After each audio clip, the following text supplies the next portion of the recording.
Hey, you chickadees. I'm Lay Rooster, and you're in the hen house. We're looking at patch 53, the one that just came Legacy Part 2, and we are giving it a grade. We're looking at it's just finished up, and actually there's a bit of lingering stuff with the event store, which is going to factor into my grading because I think it factors in. So we're going to be talking about that and looking at the grade. The way we're going to do this is we're going to flip over and look at the patch notes as just a jumping off point. So don't get thinking we're in the Wayback Machine going backwards. We're just going to look at that real quick. And there we are. All right, here's the patch notes. All right, so just looking at it, just a reminder of the things that we had and a reminder event store still active right now at the time, even though the thing's over. And we'll talk about that a little bit.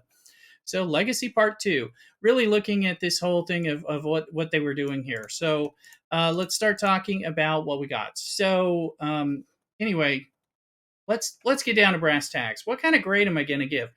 People have been talking to me in my live streams on Twitch and on YouTube, which I hope you check out and come links down below. But we've been talking a lot about this. People have been moaning at times about this arc. And this arc wasn't horrible, and this arc wasn't great, that's for sure. We're going to talk a lot about the pros and the cons and why I get to the grade I do. But the grade I get is right up here. It's a C. All right.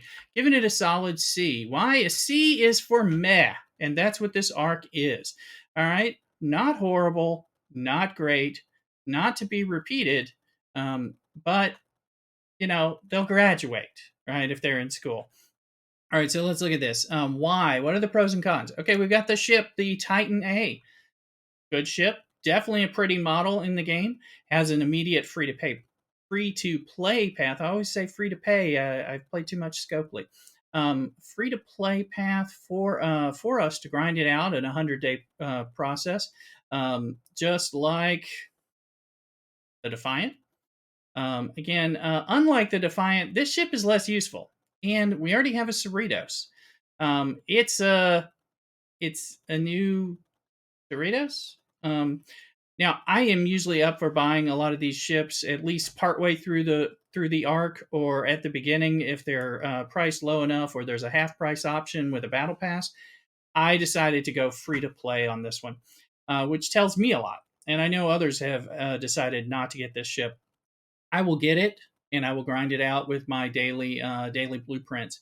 It just doesn't feel worth it because I've already got the Cerritos. I've got my Defiant to do some other stuff. So I don't need another dock to manage when I'm doing solo armadas, and I'll eventually get this and we'll work on it. But it is not a game changer. So maybe it is later, and maybe we'll find out that it is wonderful. But I'm not hearing that from people. Let me know in your comments down below. So that's that. Nice-ish, but we'll get it eventually.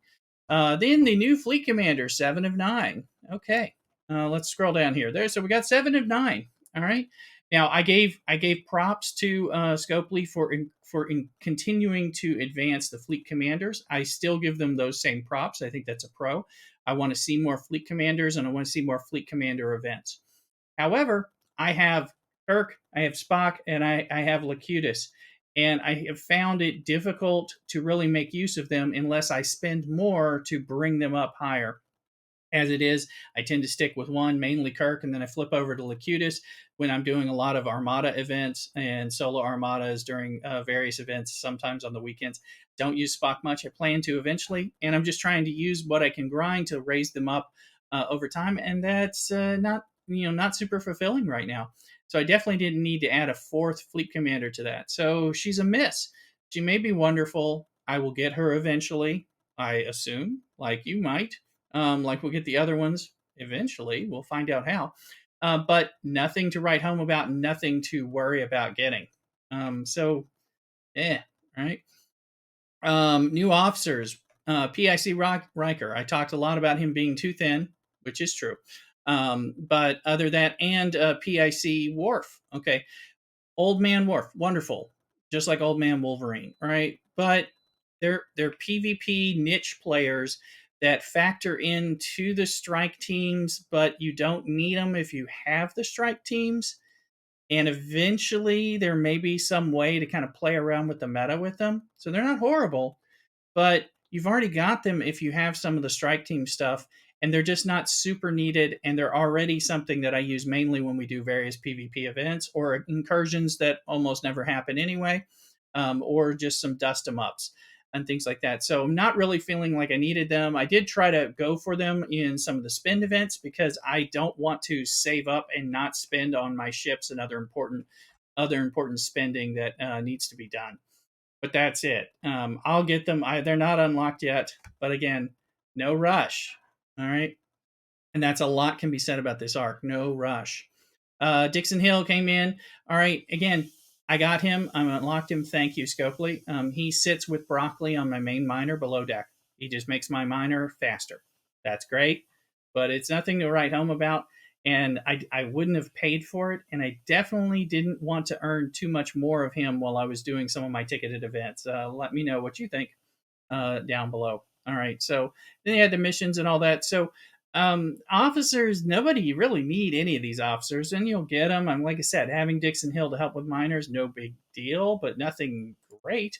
Titan A, I'm giving it a pass until later. Fleet Commander, giving it a pass until later. Um, there's a refit for the Manus. That's just so you can spend. But also, I would say one of the biggest problems with this arc and why it's a C is that all the good stuff came in part one of Legacy. We got the X Borg faction and the freebooter and the quality of life savior stuff. That stuff's phenomenal.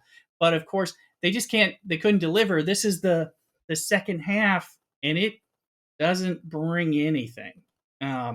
It just brings add-ons that you don't need and that you can wait to get, and so thus much more of a C. Now it's not horrible like the steaming pile of trash that was the anthology arc way back when. Check out my older videos, which just had stories refit, but it was somewhat the events were somewhat repetitious, predictable, and not necessarily that much fun, in my opinion. And then all this stuff that you don't really need. Also, um, also as we look, then we started to talk about the event store. So we had the event store, and people are like, okay, that was probably the most exciting thing. I talked about that in my video as well. Most exciting thing is event store. However, the communication was really poor this arc. All right. And the event store, people didn't know what they were getting. One problem I have with the event stores that they've done um, since a while, since they were good, is making these event stores not have a consistent thing that you can work on. Where are the high quality things that people can be working on between event store and event store? It's not like they happen that often, like chipping away at earning your real Picard that you need, or getting Jayla if you're behind on that.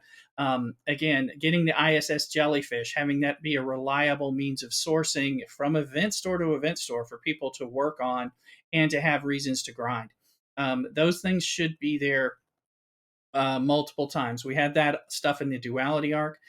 So not only should those be consistent where we can count on them to work on them, they need to be there in the beginning, not toying around with us about whether or not they're going to secretly add something that you want. Do I need to save my currency and wait because are they really going to give me something worthwhile, or do I have to figure out what I'm going to spend on? People were complaining in my streams and saying, I don't even know what I really want to spend on. Let me know what you were thinking about that. And then, which I'm going to say, they were trying to do us a solid by extending the week that availability of the event store, and now we have these random events that are giving us more currency. However, since they didn't communicate that it was going to extend or that we were going to have that, a lot of people, myself included, figured this thing's over. Let's go ahead and just spend on what we need and try to make the best of it. If I had known I was going to have another week to earn some more, I may have targeted something else and would have tried to save up. Again, Scopely trying to help us kind of shoots us and themselves in the foot at the same time with this poor communication and poor rollout of the event store. The event store, not a fail, but at best. Really, you could have done better. So that's why we've got a C. So the grade is a C again. Anyway, let me know what you think about the grade. Let me know what you think about the arc and these things that I've taken a pass on. Let me know. come and check us out on the Twitch and the YouTube live streams that we do. YouTube live stream on Sunday and Twitch in the weekends and some of the weeknight evenings, particularly Friday night as well. So I hope to see you. Remember to like and subscribe, give a thumbs up on the video, and give me plenty of comments to let me know what you're thinking and how you agree. I think the grades from a lot of the content creators are all over the place on this one, so I'm curious to hear what you have to say as well. You guys take care and cock a doodle do.